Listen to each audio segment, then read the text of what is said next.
5, 4, 3, 2, 1.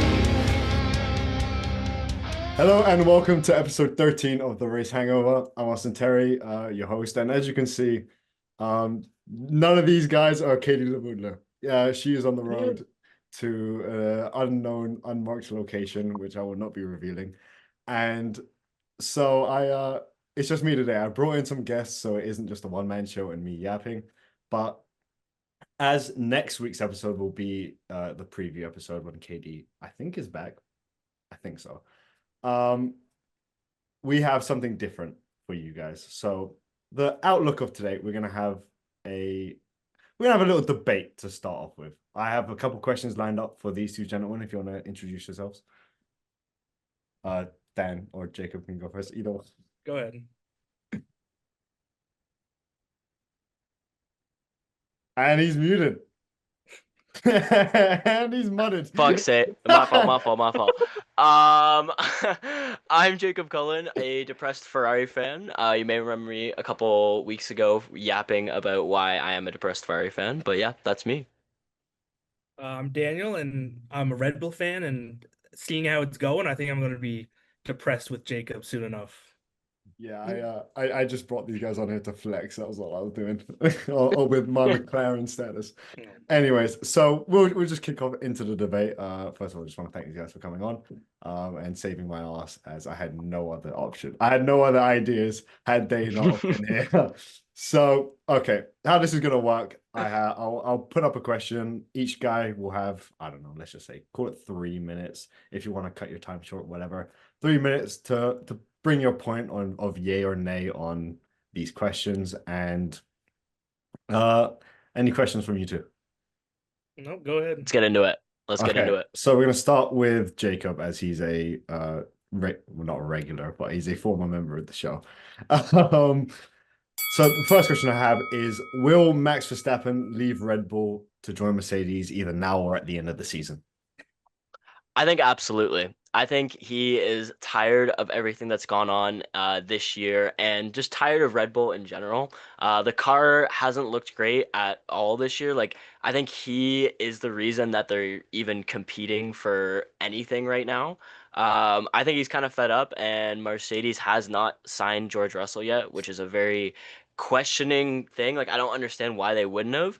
And I think that's the reason. I think they're waiting to see what Max is gonna do, and he I think Max wants to leave, and I think Mercedes is just waiting for that opportunity, and I think they've already probably definitely been in talks. I mean, F1 is a drama world, as we know. I think for sure. I think he's gone at the end of the season for sure. I think next season we're gonna see him in that Mercedes, and it'll be interesting to see how it kind of all falls out through, the F1 documentary and reports, and what actually kind of went down behind the scenes that we're not fully seeing right now. But yes, I think for sure Verstappen will leave Red Bull. I'm sorry, Daniel. I know you're going to be very sad about your boy leaving. But the championships are gone. I think he leaves Red Bull, goes to Mercedes, and Mercedes does amazing with him and Kimi on the rise right now. Oh yeah, no, I do agree with you on that. I think it seems inevitable right now. I mean, George Russell would probably be re-signed to a contract if things were in place. And I mean, all the rumors of Toto and Max meeting up on islands and reporting discussions, I think it seems inevitable. I think at a certain point you kind of realize like it's gonna happen.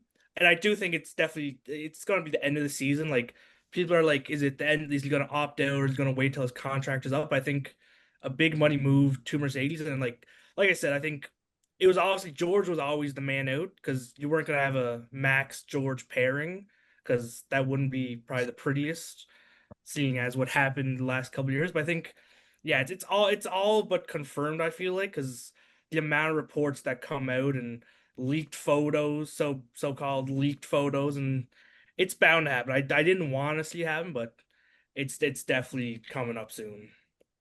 Yeah. On the point of some of these things, I've just a heads up to the viewers. I'm not in this debate. This is between them. I'm just asking the questions. Um, I'll bring up the next question of, did Horner deserve to be sacked? You go ahead, I'll Daniel. go. I'll go ahead. Yeah. Yeah. I think it's really tough to see if whether he actually deserves it or not. 'Cause I feel like it could be a final plea to try to get Max to stay. Like I know there's been definitely some tension between Jos Verstappen and Horner, but I mean I think it's either it's a last ditch effort to get Max to stay, or maybe Max has already kind of made up his mind and they're just trying to usher in a new generation. But like there's also like what is it? Behind the scenes issues, and I wouldn't say he deserved it because he was never a bad team principal, but I think when you have Max Verstappen as your number one, not even to mention the second Red Bull seat, which is a total mess. But when Max Verstappen is falling out of the championship race this fast, I think there's gonna be like pushback, from the higher ups, and I think it was bound to happen. I don't think it was fully deserved, but I think if they're trying to usher in a new generation, just get rid of everyone, just start from scratch. All right, Daniel, I'm gonna completely disagree with you here. It was absolutely deserved, like for what happened to him. With all the controversy, I think he should have been sacked last season, like with all the stuff with the assault and all those text messages that got leaked. Like that was like that was the time to do it. I don't know why they kind of waited. And like you said, all that tension with Yost, like why wouldn't you want to keep your number one driver who has such a strong relationship with his father happy? Like it was almost like they were pushing to see how far they could take that relationship. I think it was totally deserved to be sacked. Like this car hasn't. I mean, it's been good, but look at the relationships that have ended. I think a little bit of Horner's fault, like losing head technicians, losing guys that design the car. Adrian Newey brings to mind. Like, how do you lose a guy like that? So I think this year especially has showed that Christian Horner wasn't like obviously he won the championships. He's been at Red Bull since 2004. So obviously like he's a great and he's going to be considered one of the greatest team principals of all time probably.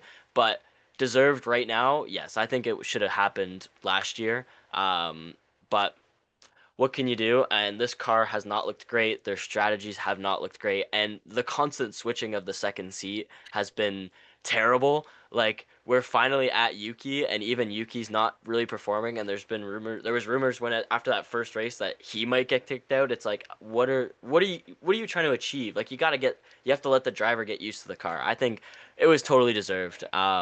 And but he might come to Ferrari, so I can't talk too much stuff about him. The mid-season drop, I finally got dropped to mid-season.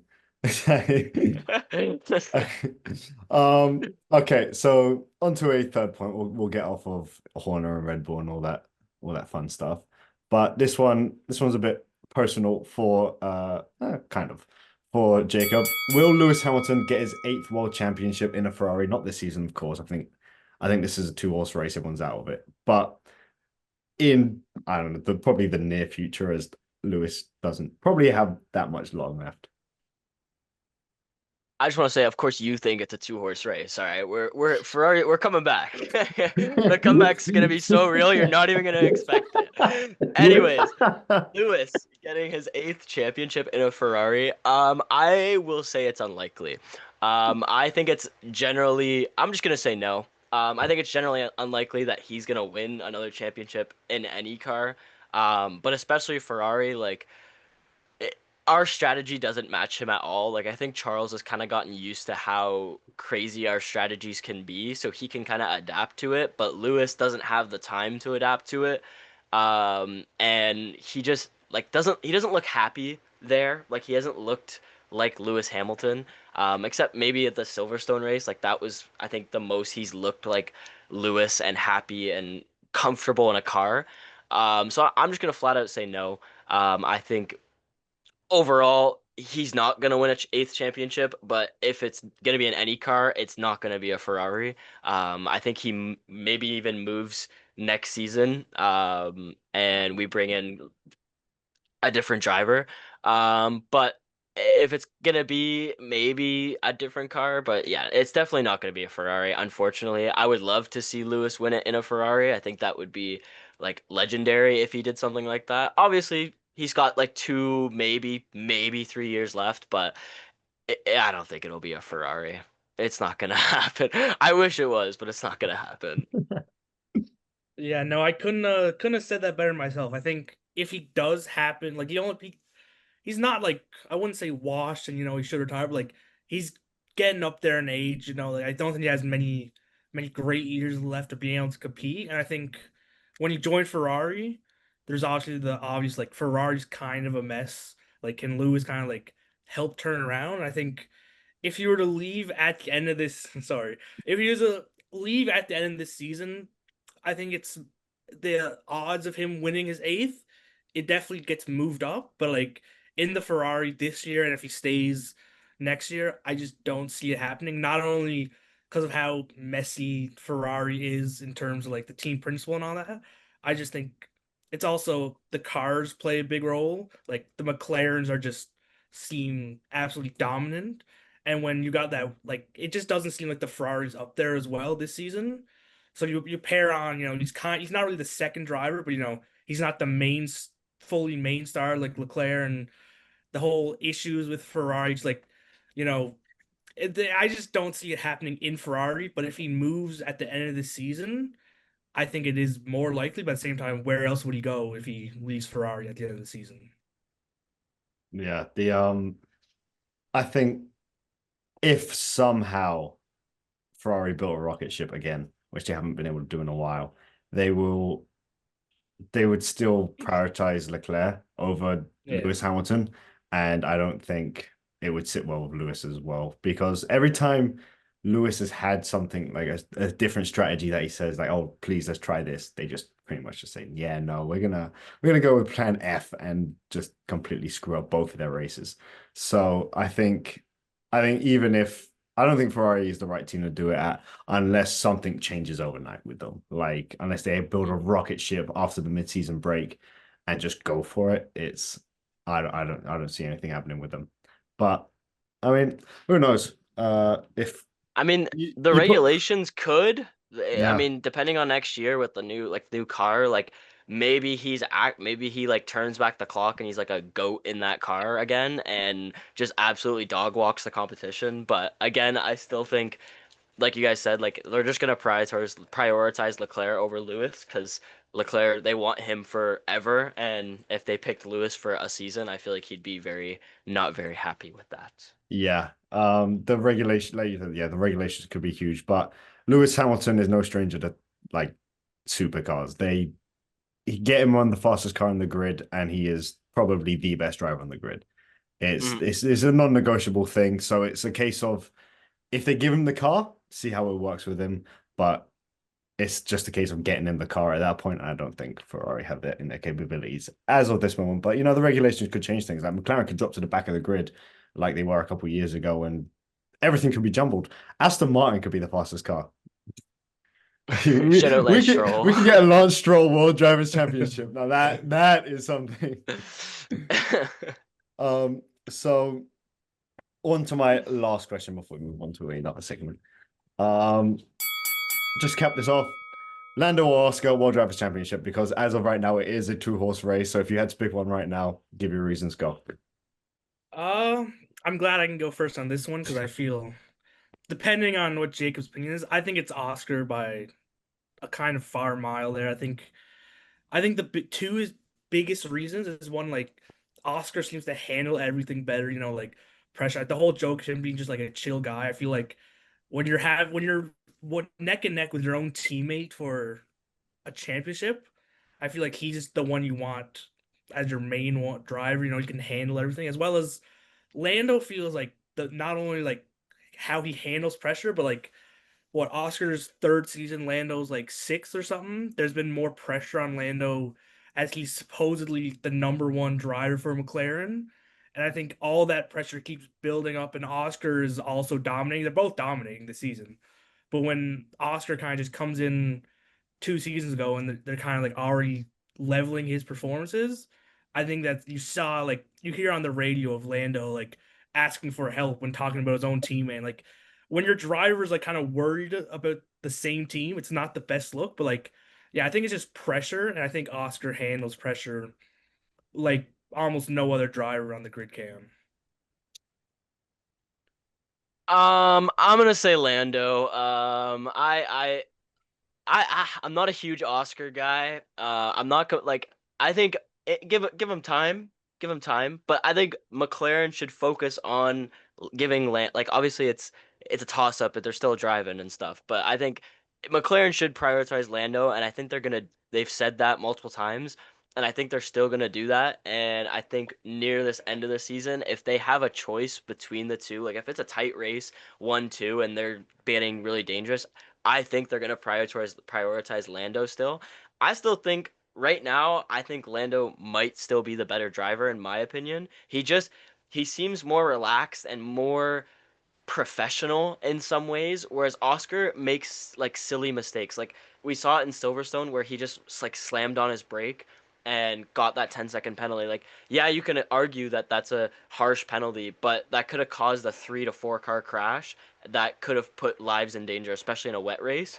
I think he still has a bit of that immaturity to him, whereas Lando seems a little bit more like professional with the way he drives. Like I kind of see it. I kind of see it again getting down to the wire. Like Austin says, it's a two-horse race, but okay.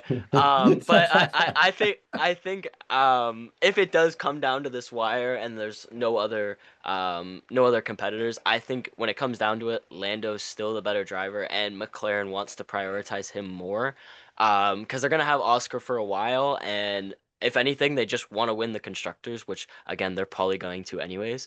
But yeah, I like Lando more. I think it's a little I'm being a little biased too because Oscar's really good. I can't deny that, but I like Lando more. And I just want to say, Austin, how'd you feel about them not spraying Hulkenberg when he got his podium? What was that about? That was abysmal. I don't like That to was I don't like brutal. to get into all of the whole like how people act on the podiums things, like because it's like Yep.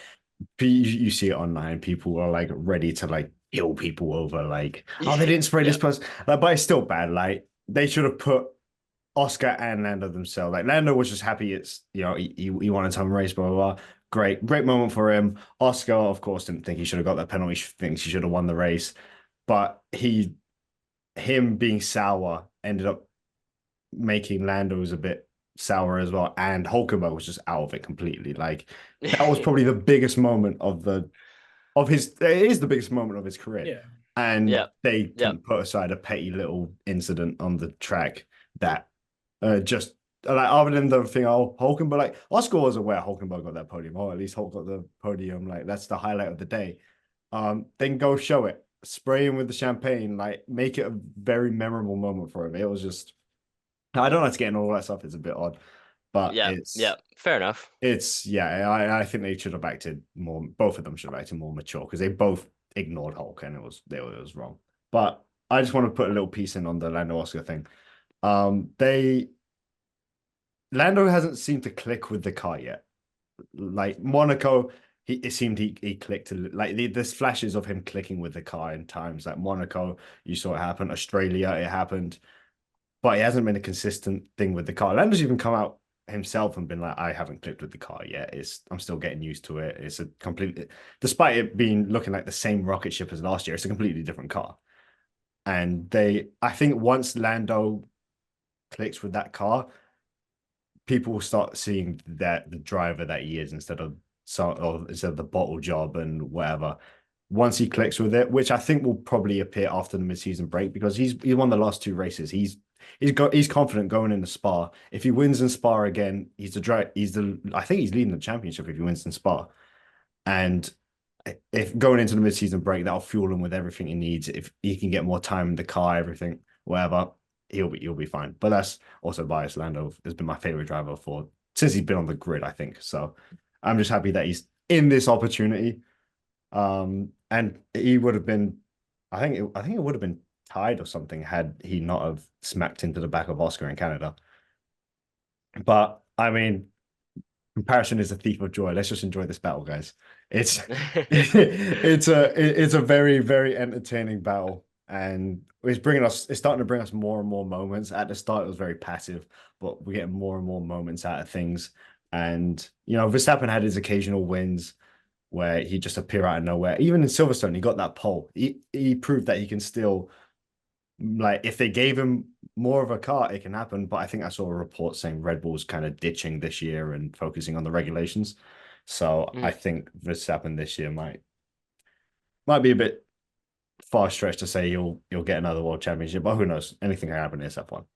Okay, so we're gonna quickly, swiftly move on to the next segment we have, and this Jacob guy has been very, very upset at how at my words of Leo about Leo.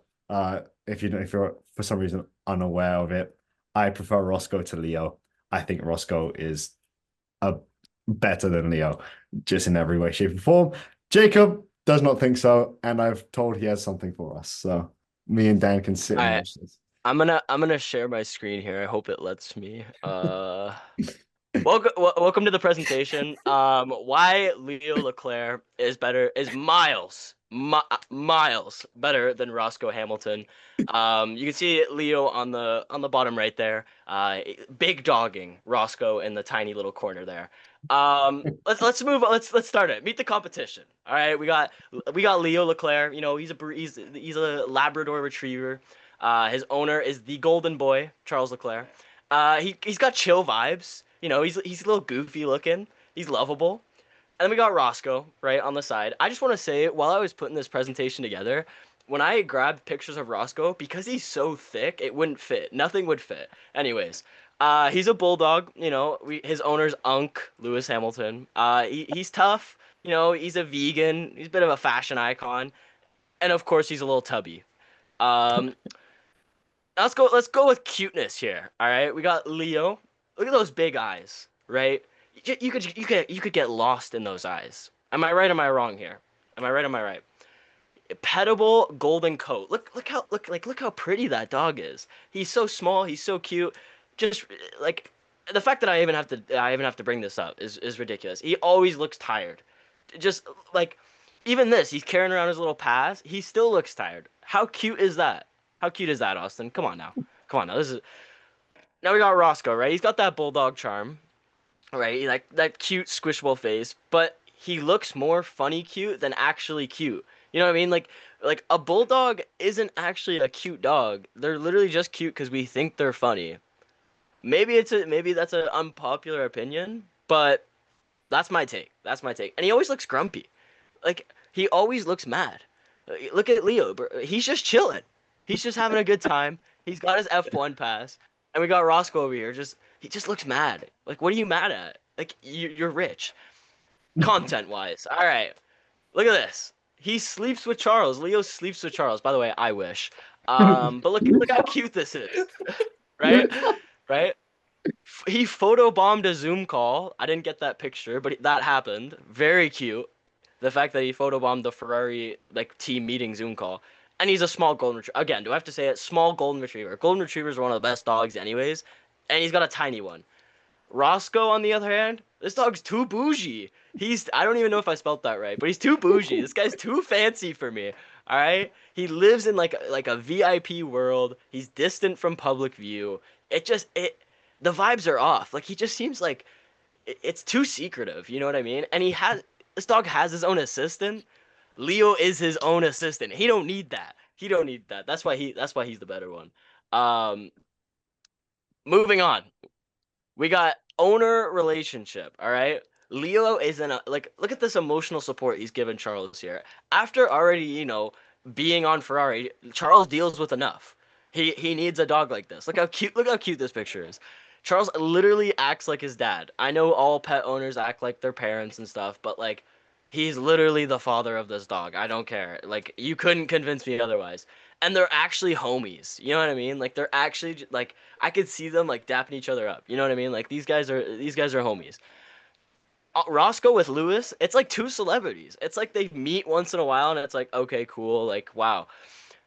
They're also like it seems like they're business partners. Like look at this dog. And the vibes are just not immaculate with Roscoe. Like I thought I put something else on this slide, but I said like I think Roscoe would actually low key be a better bit of a engineer than Ferrari's current engineer. Um, because look at that picture. He looks like a good big dog. But yeah, vibes not immaculate. They look like business partners, and it always looks like just two celebrities. Like you're too bougie for me, man. Now let's talk about the fan reactions here. All right, fans always want to protect Leo. We got to protect Leo at all costs. Yeah, Charles is already depressed from Ferrari. If we lose this dog, I I don't know what's saving Charles from anything at this point.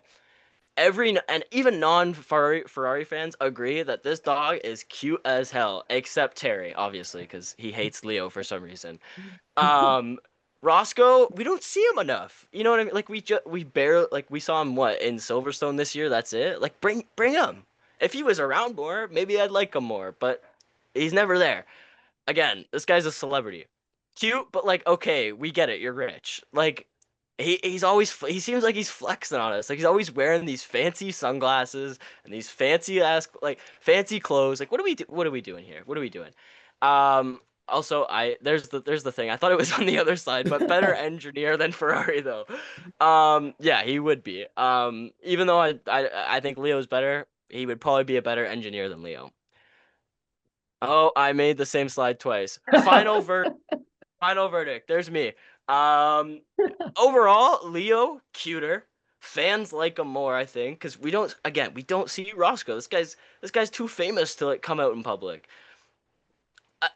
Charles is the golden boy compared to Uncle Lewis. Like the it's not even a competition. I can't even believe I had to make this slideshow, and I was super offended by that Instagram reel TikTok that was posted. Like this, the fact that I even had to do this is ridiculous, Austin. But overall,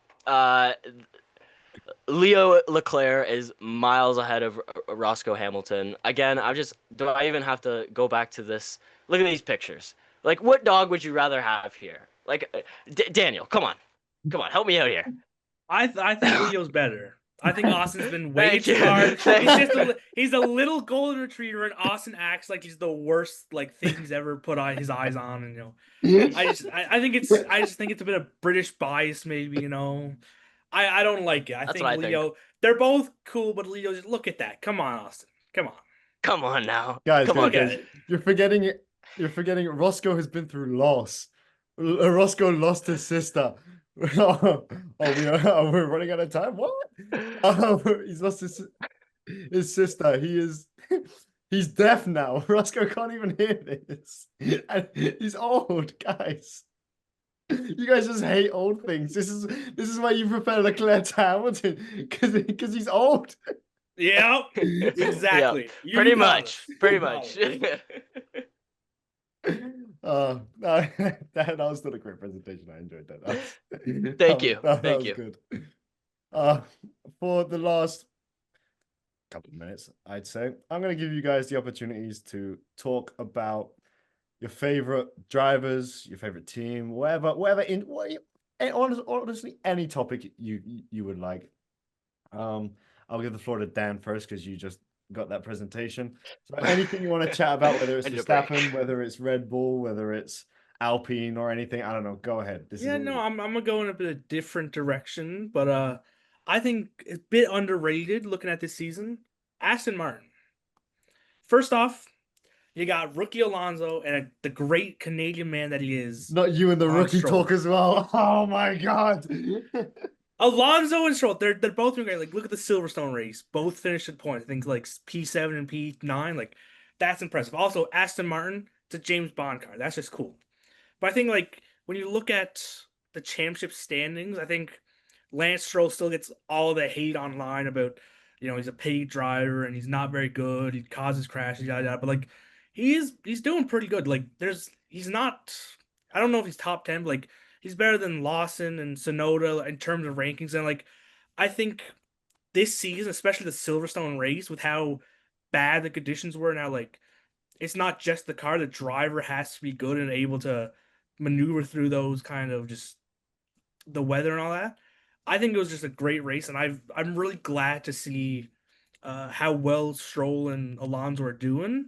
I really wish Alonso would just get his 33rd Grand Prix win so he can maybe go retire, but I highly doubt that. Is that what he's chasing? Is that I don't think so, but like he's got 32. Just get like 33. You I know, think he's just doing this for the love of the game. I hate to say he it. is. I mean, when they ask the drivers their favorite like moment, everyone's talking about F1. He says like 24 hours at Le Mans. I mean, like he just loves driving. But like I think seeing him and Stroll and like I follow them on Instagram, just like they have like a very like father son type bond like on their videos, and I like seeing it. I've always been a fan of Stroll, just probably mainly Canadian, but like it's really nice seeing them. I think, like I said, they've been flying under the radar with all the Red Bull drama and McLaren dominance and Lewis Hamilton moving Ferrari.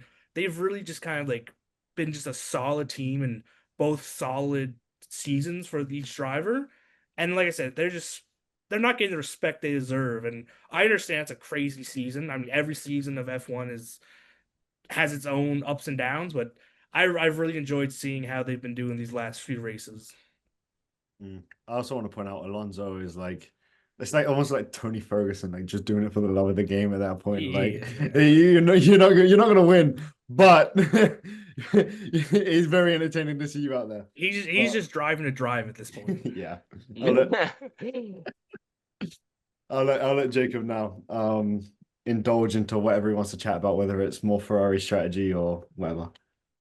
Yeah, I kind of want to talk about this last race. What were we doing with Charles there? I don't know what the plan was, but how do we pit to start the race and then I just don't understand the thought process. It makes like and it was supposed to be different with Frank and it hasn't been. Like it's just the same thing and I feel like I'm going insane at this point. Like I feel like I say the same things to my friends. I say the same things on podcasts. It's ridiculous. I'm getting really tired of it. I can't lie. Because Charles seems to be just getting more and more frustrated with the car. Like he always seems so chill, but at the same time, like just so depressed. And it's really sad to see because Charles a couple years ago, like this was a promising guy. Like he was supposed to be on the level of what Lando is right now, consistently winning races and competing for championships. But he just hasn't been there, and I don't think there's really anyone to blame but Ferrari. There's been so many races where he could have podiumed, could have won. Even this race, like I think he like even though like that whole fiasco happened, he still managed to get back up to like P13 and then obviously like fell off like got off the track and went back down. But overall like it's just really sad and depressing to see as a fan of this team that we just keep putting his career in the hole. And Lewis, I will say, like, he had a great race. He got fourth, but it was really kind of upsetting that he couldn't catch the Hulkenberg and kick. Obviously, I was I was ecstatic to see that Hulkenberg got his podium. But we're talking about one of like the greatest of all time driver, Lewis Hamilton, in a Ferrari couldn't catch a kick Sauber and Nico Hulkenberg. Like, what are we talking about here? It was just it's very upsetting. I hope the season break we do stuff and bring more upgrades to Spa. And maybe we're just kind of doing what Red Bull is doing and just kind of accepting that McLaren's going to win both this year. I mean, it's pretty much all but confirmed at this point that you guys are going to win both this year. So maybe they're going to scrap and go more focused on 2026. Um, and I just want to say, Daniel, as much as I love Lance Stroll, I don't know what it is, but he always does well in wet races. I don't know what it is with the rain, but he loves it. As soon as it stopped raining, he fell off a cliff. He went back down again. Like it's ridiculous. How good he is in the rain. Weirdly enough. Um, but yeah, I mean, I'm just still depressed as a Ferrari fan. It's not getting any better. I might go see a therapist for this, to be honest. It's not looking good, boys. Yeah, I mean, Lewis Hamilton, in the seasons that Mercedes has won, he's put his input into the car. As long as Ferrari let him put his input into the car and help them build that thing next year, it can be probably world championship material. They just have to listen to him, I fear. I mean, Yep. it can't go down from here, right? Yeah, Like it's he been like his can't most possibly. frustrating season. Just let like he's a 7-time world champion. Just listen to him for even just a couple things, and you're bound to go up from here. Yeah, it's Honestly, what Ferrari needs to do is just listen to both their drivers. Like it seems like they just overall don't listen. Like even when they're driving and they're like, no, I want to do this strategy. Ferrari's like, no. We got this, big bro. We got this, little bro. Like big bro's got this, little bro. Like you're wrong. I do. I know this. Like it's always annoying. Oh man. Okay, before we run out of time, just gonna thank you guys really quickly for coming on here and saving me. So I'm gonna give you a quick, I don't know, 10, 15 seconds each to in case you guys run your own podcast or anything to quickly shout it out as a thank you, to our like 10 Twitter followers. So Jacob, I know you have one, so you can plug it for a second. Follow at Pound for Pound HQ, and follow at Decision Time. That's my MMA podcast where we talk about UFC. We interview managers, commentators, upcoming Canadian fighters. Follow and enjoy if you're an MMA fan as much as I am. Dan, you got anything, or are you just gonna plug Shadow Sports Media? I have one Shutter Sport Media writing up. Just check that out, please. More soon to come, probably. Hopefully, it's not as interesting as Cullen with like multiple podcasts. I got one writing on the Club World Cup. Please read. You sounded like a lost puppy. Please read it. Please. What? I need exposure. I don't. Austin, am I getting paid for this? No. Appearance. Exactly. I need exposure. If I'm not getting paid, you're not getting paid. I was gonna say Just Austin's please the host. read. I don't think he's making money. I was told financials when I was told to come on here. I heard the word financial. I heard the word financial. I'm like, yeah. I got the DMs. Just wait. Okay. Before we run out of time, make sure to follow the Race Hangover everywhere on social media. Like pretty much every social media we have is at the Race Hangover. Thanks, Katie, for grabbing that handle. I don't know if these plugs will stay in. Katie edits this. It's up to her. But Katie, it better stay in. thank you guys for watching. We'll see you back next week for a Belgian Grand Prix preview. Katie, I think, will be back, so these guys will be gone. But thanking them again for coming on, and I hope you guys have a good one. Bye.